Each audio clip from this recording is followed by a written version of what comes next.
rechazamos esta pesadilla que presenta el señor Trump al mundo, una pesadilla racista y supremacista que intenta imponerse en Venezuela por la fuerza.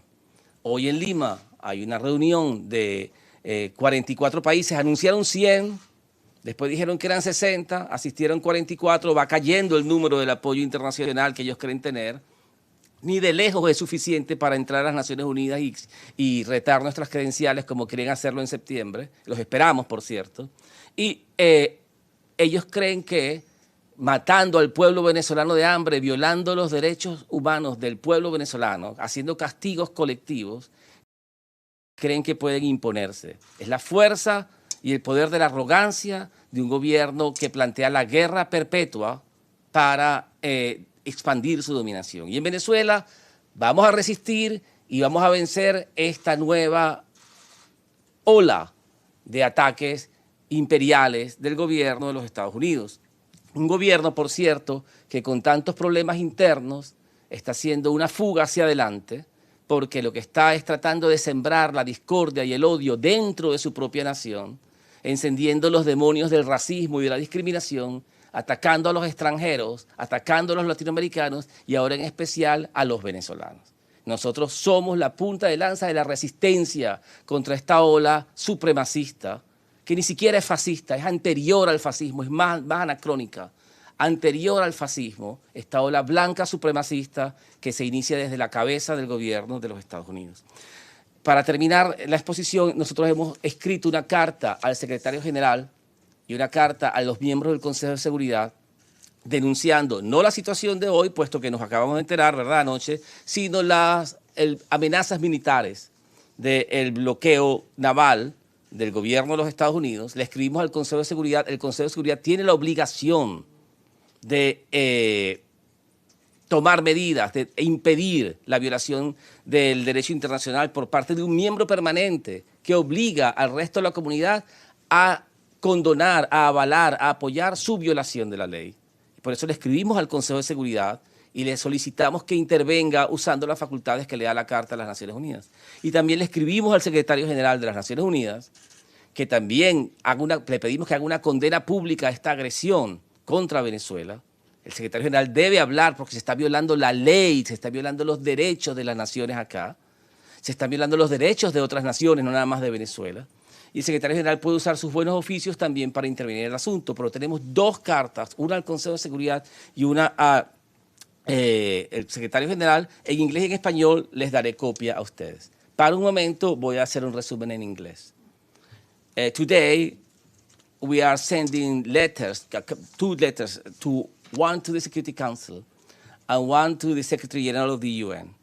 In those letters, we ask, first, we relate the series of aggressive and hostile actions of the United States government, particularly President Trump's administration, against Venezuela, and very serious and dangerous in severity and gravity. First, President Trump's last Friday threatened Venezuela with a naval blockade and with a quarantine.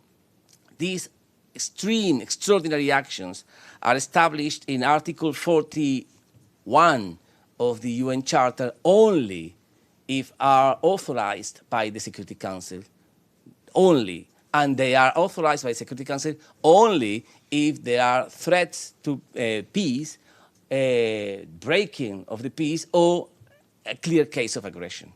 We have none of these cases. We have no authorization of the Security Council. We have no evidence of Venezuela breaking the peace or threatening the peace or even attacking anyone.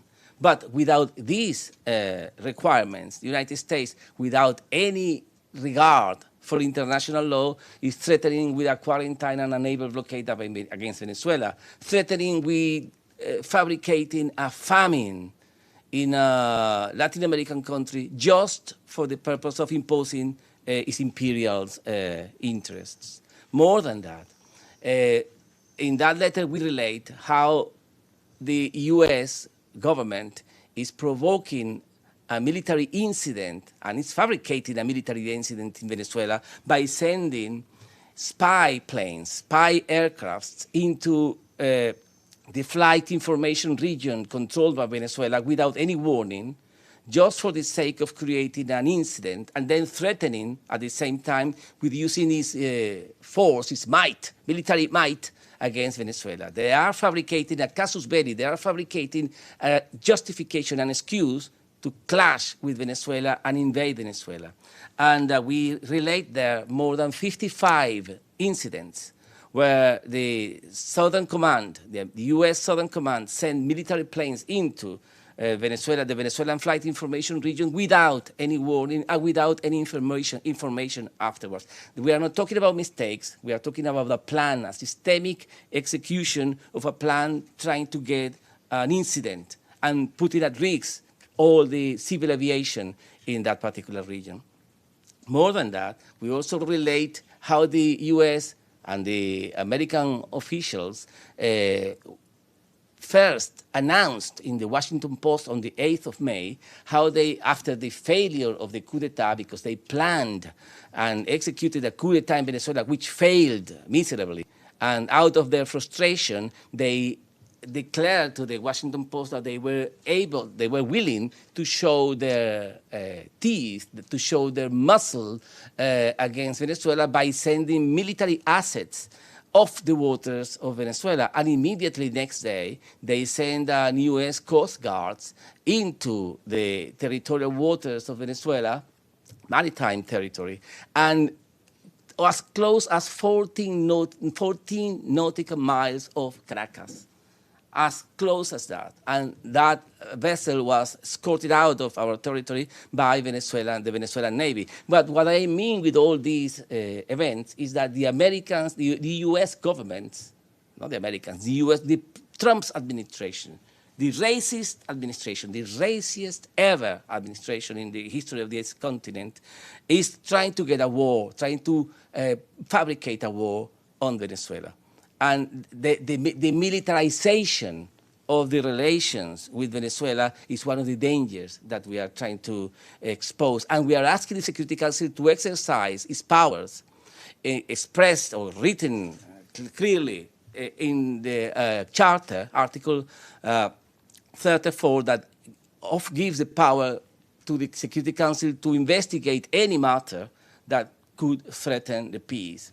And it's incredible that one permanent member of the Security Council with the responsibility, high and heavy responsibility of obeying the international law and defending international law and promoting international law, is breaking international law and forcing the rest of the international community to support their breach of international law. I mean, we are talking about a world power which behaves as a rogue state. It's a rogue world power. It's dangerous. The United States now is a threat to international peace, and we are asking the Security Council to take action. The same goes with the Secretary General. Secretary General hasn't yet condemned the threat to peace and the military threat and the military threats to use force against Venezuela publicly, and we are asking him to do so and to intervene using his mediating capacities into these matters to see if we can de-escalate the conflicts, because the U.S. right now is escalating the conflicts. A proof of that is what happened today in Peru. Today, Mr. Bolton went to Peru, and on top of what I have just said, he announced a total economic embargo against Venezuela, as we had never seen in our history. And they are freezing all economic assets in U.S. territory. But more than that, they are threatening with coercive measures any individual or company or country that deals with Venezuela. It's a worldwide measure. It's not within the U.S. jurisdiction. They are threatening to apply coercive measures against any individual in the world, wherever it is, that deals with Venezuela. I mean, the United States behaves as a world power. It's the world power as we had never seen in history. They are a power over the rest of the world. United States über alles, you say in German, as the German anthem, the Nazi German anthem. The idea is that we have this rogue superpower imposing its will over the rest of the world and forcing the rest of the world to obey them while they are violating the human rights of entire populations.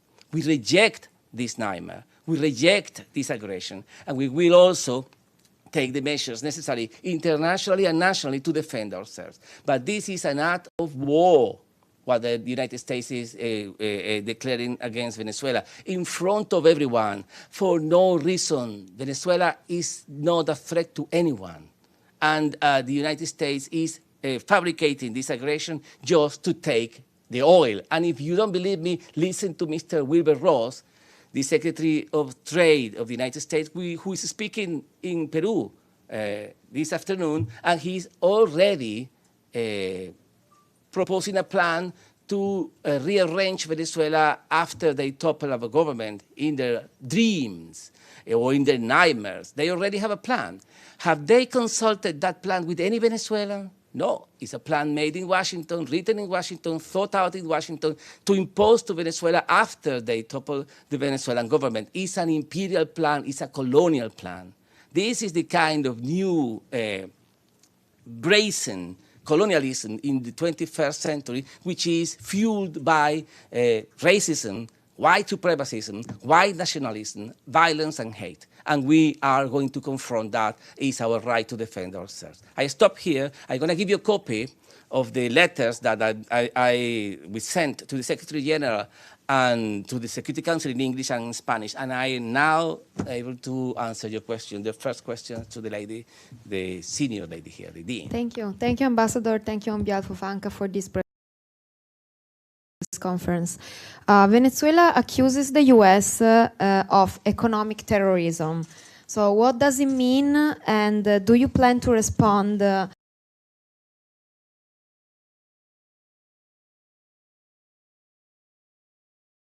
concretely in any way? Thank you.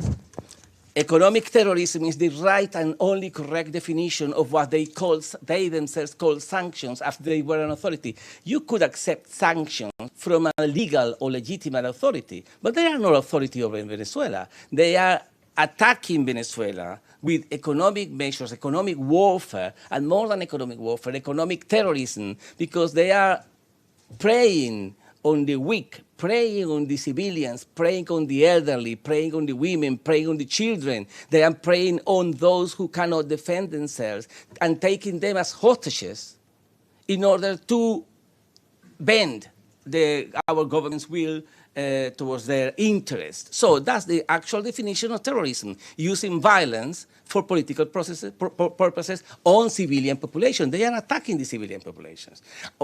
Forget about the individual sanctions. We are not even complaining about that. They are telling every single one person and company in the world that if they deal with Venezuela on any single issue, they will pay for it. And they said, be cautious, because we are looking for you, we are watching you, and you will pay dearly for it. This is economic terrorism, as simple as that. Thanks, Ambassador. Michelle Nichols from Reuters. You said you're asking the Security Council and the Secretary General to take action.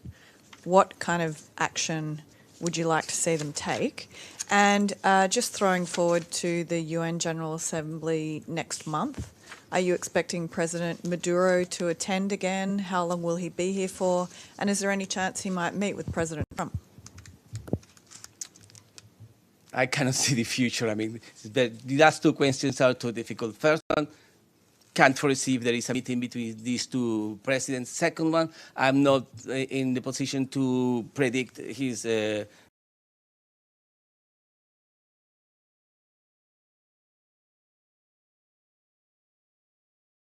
action to take. But what actions are we asking the Security Council to take? First, Article 0.24 of the Charter states the following: all members shall refrain in their international relations from the threat or use of force against the territorial integrity or political independence of any state, or in any other manner inconsistent with the purposes of the United Nations. Article 2.4 of the Charter. This is clearly breached by the United States. They are threatening the use of force, threatening our territorial integrity and political independence. So clear. They themselves said without any hint of trying to do otherwise. And Article 34 of the EU Charter also states the following: the Security Council may investigate any dispute or any situation which might lead to international friction or give rise to a dispute in order to determine whether the continuance of the dispute or situation is likely to endanger the maintenance of international peace and security. Clearly, the Security Council has the authority to intervene in this manner, and clearly one member, and even worse, permanent member of the Security Council is breaching international law. Is violating international law and violating the principles of the very same Security Council. So the Security Council has the responsibility, has the legal capacity, and it needs the will. Will they have the will? We'll see. But they have the responsibility, the duty, the obligation. We are asking legally to the only organ in the world with the power to stop this madness. Let's see if they do it. Thank you very much, Mr. Ambassador. Edith Lederer from the Associated Press. Do you see U.S. sanctions as helping or hurting the dialogue between the government and the opposition? Thank you. Mr. Bolton said it himself this morning. They don't like any kind of dialogue. They are against dialogue. They are against any kind of conversation. I came myself 2 or 3 weeks ago to this very same place to denounce exactly that the United States is sabotaging, is undermining, is destroying dialogue in Venezuela, and the only way out for them is war. War and complete and total domination. I mean, they are so arrogant that the only way they understand is the way of a bully. They are bullying everyone around, and they think they can do it in Venezuela. And my point is, they dream with a war without the United Nations, without international law. We are here exactly to do the opposite. We are trying to do it the legal way, but we are going to defend themselves, no doubt about it. No doubt about it. We are not going to put up with this bullying.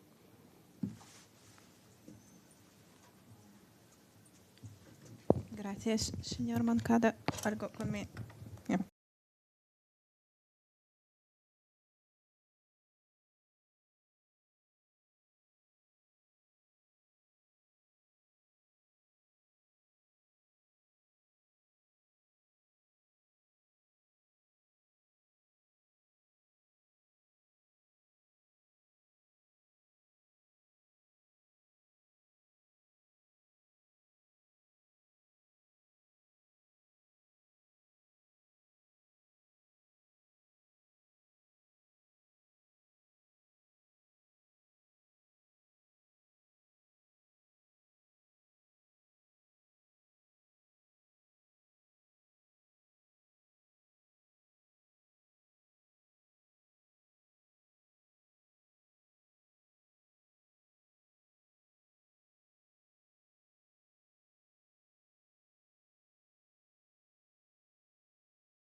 Measures against entire population.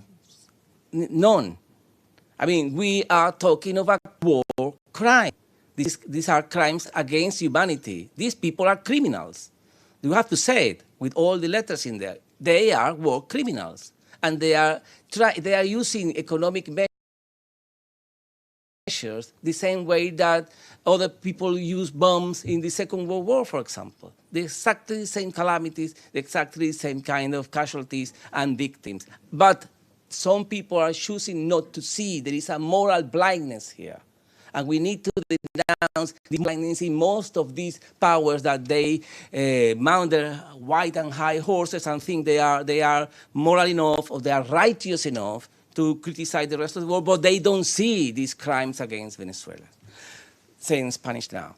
Es muy importante que estas violaciones del gobierno de los Estados Unidos contra los diplomáticos venezolanos, contra la economía venezolana, contra el pueblo venezolano, esto es muy importante. Ellos dicen que no, que, fíjense, ya se les olvidó todo el tema humanitario. No era que estaban hablando por el pueblo de Venezuela, que lo querían mucho y que los niños venezolanos, ya se les olvidó.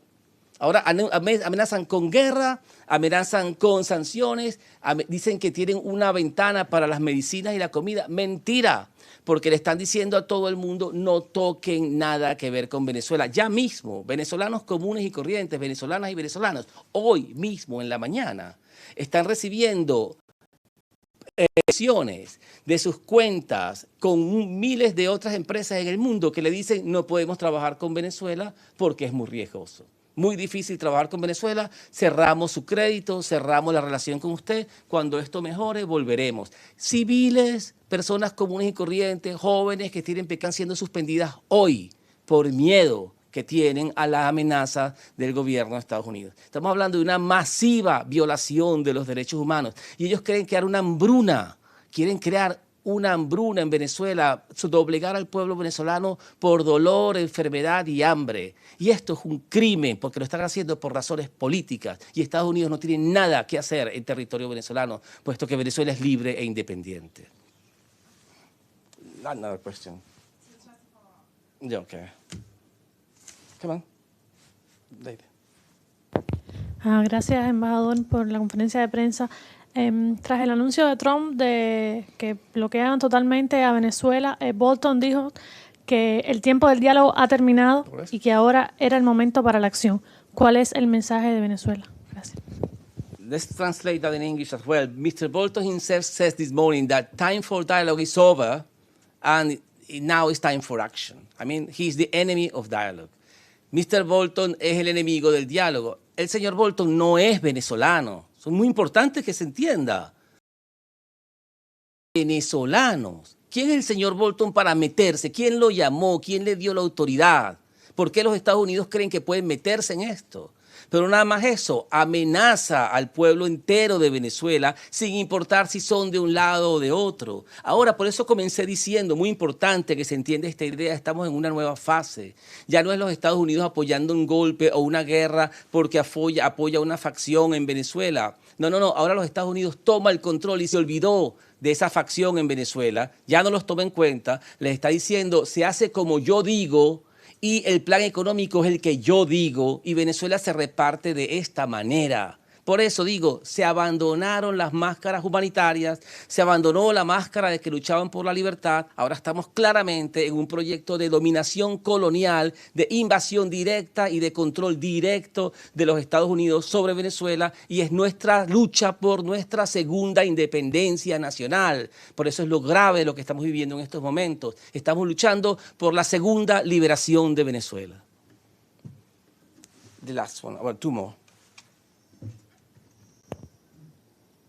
Mr. Ambassador, so can you tell us about the scope of these measures in the U.S.? How viable these assets that are subject to the new decision by the U.S., how important they are for Venezuela, and what are we exactly talking about? Are these bank accounts, gold, money? What is this exactly? Everything related to Venezuela in the U.S. is taken by the U.S. government. It's blocked. As simple as that. Everything. Refineries, bank accounts, assets, buildings.